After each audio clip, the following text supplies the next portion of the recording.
여러분을 가장 잘 아는 사람이 누구입니까? 하나님. 하나님 빼고요. 여러분을 가장 잘 아는 사람. 성령님. 예. 부모님이 될 수 있고, 또 부부가 될 수 있죠. 아내가 될 수 있고. 저는 부모님이 다 소천하셔서 지금 저를 가장 잘 아는 사람이라고 하면 제 아내일 겁니다. 왜 그럴까요? 같이 오래 살았기 때문에 그래요. 벌써 저도 28년을 살았더라고요. 그렇게 오래 살면서 같이 부딪히니까 나를 가장 잘 알게 되죠. 여러분도 여러분 주변에 나를 가장 아는 사람이 있을 줄 믿습니다. 그런데 우리는 때로는 그래요. 이런 말을 해요. 나도 나를 잘 모르겠다. 나도 왜 그러는지 잘 모르겠다. 이런 말 합니다. 예, 우리 선생님께서 미리 얘기해 주셨는데, 그러면 나를 가장 잘 아는 사람, 나를 낳아준 부모님을 빼놓고 나를 가장 잘 아는 사람은 나보다 나를 더 잘 아시는 분이 있는데 그분은 바로 하나님이십니다.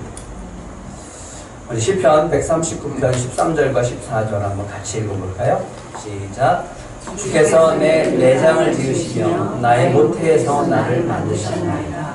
내가 주께 감사함은 나를 지으심이 심히 기묘하시니라. 주께서 하시는 일이 기이함을 내 영혼에 잘 아나이다. 여러분들이 믿든지 안 믿든지 하나님은 여러분들을 만드신 줄 믿으시기 바랍니다. 우리가 어떻게 어머니 뱃속에서 내가 만들어졌는가, 그것은 너무너무 신비한 일이라고 하는 거죠. 부모님이 있기 때문에 우리가 태어났고, 태어났던 우리의 인생은 딱 한 번 살다가 합니다. 하루를 살든 열흘을 살든 10년을 살든 100년을 살든 우리에게 주어진 인생은 딱 한 번밖에 없습니다. 그런데 나도 나를 잘 모르는데 부모님도 어떨 때는 제가 왜 그러는지 참 모르겠다라고 하실 텐데, 유일하게 나를 나보다 다 더 잘 아시는 분이 누구라고요? 하나님이십니다. 왜 그렇죠? 하나님이 우리를 만드셨기 때문에 그렇습니다. 이 모양 저 모양으로 만드셨어요. 그래서 태어나면 다 다른 모습으로 있습니다. 우리 형제도 다 다른 모습이고 우리의 자녀도 또 다른 모습으로 다 태어나게 되어집니다. 그래서 우리의 얼굴은 다 하나님의 작품인 줄 믿으시기 바랍니다. 그래서 거울을 보면서 이렇게 생각하셔야 돼요. 못났든 잘났든 여러분들의 평가와 상관없이 하나님은 다 여러분을 사랑하시는 줄 믿으시기 바랍니다. 하나님은 나를 가장 잘 아시는 분이고 모든 것을 다 아시는 분입니다. 그런데 이 하나님이 우리를 사랑하시기 때문에 먼저 찾아오셨습니다. 여러분이 하나님을 찾는 것이 아니라 하나님이 사랑하기 때문에 먼저 찾아오신 줄 믿으시기 바랍니다. 오늘 이 시간 여러분들을 사랑하기 위해서 찾아오신 줄 믿으시기 바랍니다. 요한일서 4장 10절도 같이 읽겠습니다. 시작. 사랑은 여기 있으니 우리가 하나님을 사랑한 것이 아니요 하나님이 우리를 사랑하사 우리 죄를 속하기 위하여 화목제물로 그 아들을 보내셨습니다. 예전에 동태탕 하는 부부가 계셨어요. 그분이 교회로 올라와서 상담을 하자고 해서 예전에 제가 개척교회를 섬길 때 올라오셨어요. 그분이 이런 말을 하더라고요. 목사님, 뭘 해도 안 돼요. 음식 장사를 하셨는데 뭘 해도 안 된대요. 그래서 하도 답답해서 절에 갔어요. 절에 가서 스님한테 얘기했더니 음식점을 하라고 해서 음식점을 했대요. 이게 안 됐대요. 그래서 안 돼갖고 이제 스님한테 갈 수가 없으니까 이제 무당한테 갑니다. 무당한테 갔더니 어느 지역에 가서 칼국수를 하라고. 그러면 잘 될 거라고. 해서 돈 있는 거 없는 거 다 해서 칼국수집을 했대요. 근데 망했어요. 그러니까 이것도 해도 안 되고 저것도 해도 안 되고 그래서 고생해다가 다시 돈을 모아다가 빚을 져다가 밑에 교회 밑에다 동태탕 집을 했습니다. 근데 잘 안 되는 거예요. 그래서 상담하러 걸었습니다. 어떻게 하면 될 것 같나요? 뭐라 그럴게요? 예수님 믿으면 장사가 잘 될까요? 하나님 믿으면 장사가 잘 될까요? 잘 되죠. 예, 그 믿음대로 될 줄 믿습니다. 네. 예, 그렇게 얘기를 하지는 않았습니다. 예. 예수를 믿으면 인생이 달라집니다. 예수를 믿으면 마음에 평안이 옵니다. 라고 했습니다. 그때 이분이 그 말씀을 믿고 내려가서 두 분이 그렇게 다투시던 분이 그 다음날 아침부터 남편이 시장을 가면 아내도 따라가고 그러면서도 싸우더라고요. 싸우면서 와서 또 음식을 해요. 그래서 가서 먹어봤습니다. 좀 이런 부분들이 좀 부족하니까 이렇게 했으면 좋겠습니다. 그랬더니 그 얘기를 들으시고 남편분이 주방장이셨는데 그걸 또 이렇게 다듬어서 내놓는데 맛이 날마다 이렇게 조금씩 좋아져. 그렇게 다투던 분들이 서로 다투던 분이 화목해지기 시작하는 거예요. 자녀를 걱정하던 분이 자녀를 하나님께 맡기기 시작하는 거예요. 마음에 평안이 오니까 맛이 달라지기 시작합니다. 장사도 그래도 꽤 잘 되기 시작했습니다. 그걸 보면서 우리는 생각했습니다. 예수 믿고 잘 된다, 하나님 믿고 뭐 잘 된다, 그게 아니라 먼저 예수님이 내 안에 들어오시면 그 안에, 그 하나님의 사랑 안에서 우리 인생이 변화되어지고 우리의 삶이 변화되어지고 하나님이 주신 축복과 은혜가 있어서 우리의 삶이 평안하게 되어주실 줄 믿습니다. 그렇기 때문에 우리가 잘 살아갈 수 있다라고 하는 겁니다. 로마서 5장 8절에는 이런 말이 있습니다. 같이 읽어볼까요? 시작! 우리가 아직 죄인 되었을 때 그리스도께서 우리를 위해 죽으심으로 하나님께서 우리에 대한 사랑을 나타내셨습니다. 언제요? 우리가 죄인 되었을 때, 우리가 하나님을 알지도 못했을 때, 우리가 예수를 믿지도 못했을 때, 이게 교회 다니지도 않을 때, 미신을 믿을 때, 세상 가운데 살아갈 때 이미 하나님은 우리를 위해서 누구를 죽이셨어요? 예수님을 죽이시고 그 생명 우리를 살리시고 그 사랑을 우리에게 부어주신 줄 믿으시기 바랍니다. 하나님이 우리를 얼마나 사랑하신지 먼저 보여줬다라고 하는 거예요. 어느 신이 그 사랑을 먼저 보여주는 신이 어디 있겠습니까?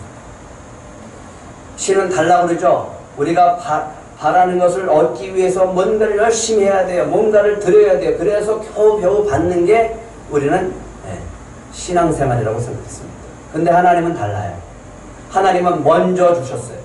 먼저 주셨는데 누굴 주셨어요? 사랑하는 아들을 먼저 생명을 우리를 구원하고 우리의 생명을 얻기 위해서 죽이신 줄 믿으시기 바랍니다. 그만큼 하나님이 우리를 사랑하셨다라고 하는 이 사랑이 여러분 안에 있기를 축복합니다. 하나님의 아들 예수 그리스도를 우리의 생명 대신 주실 만큼 여러분을 사랑하는 줄 믿으시기 바랍니다. 요한복음 3장 16절 한번 같이 읽겠습니다. 시작! 하나님이 세상을 이처럼 사랑하사 독생자를 주셨으니 이는 그를 믿는 자마다 멸망하지 않고 영생을 얻게 하려 하십니다. 예수 그리스도를 믿고 하나님의 사랑을 받아들인 자들에게는 결코 멸망하지 않고 영원한 생명을 주신 줄 믿으시기 바랍니다. 우리는 이 땅 가운데 살아가는 생명이 있습니다. 한계가 있어요. 오래 살아도 100년, 120년을 살겠죠. 하지만 그건 한 번뿐이에요. 그리고 그 인생이 끝나면 죽음이 찾아오고 죽음을 통해서 우리는 천국과 지옥으로 가게 되어집니다. 예수 그리스도를 믿는 자들에게는 영원한 생명이 부어주는 줄 믿으시기 바랍니다. 그냥 주어지는 게 아니라 그것은 하나님이 주시는 최고의 사랑인 줄 믿으시기 바랍니다. 우리 인생은 참 피곤해요. 우리의 삶은 늘 피곤해요. 왜요? 먹고 살아야 되니까. 자식 새끼들 먹여 살려야 되니까. 자식들 좀 더 잘 바라기 위해서 좋은 대학 가게 하기 위해서 좋은 교육 시켜서 또 훌륭한 사람 만들기 위해서 부모는 열심히 일합니다. 땀을 흘리면서 일하죠. 직장에서 사업하면서 장사하면서 열심히 애쓰죠. 그런데 그게 마음대로 되나요? 그렇게 되지 않을 때가 참 많죠. 그래서 자녀가 이래서 이럴 때 고민하고 저럴 때 근심하고 그렇습니다. 우리 마음 가운데 평안이 왔으면 좋겠는데 미래를 생각하면 두려워요. 불안해요. 불확실해요. 늘 근심이 있어요. 걱정하고 염려가 되어집니다.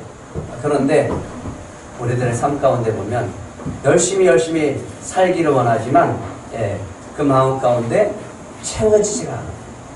공허해요.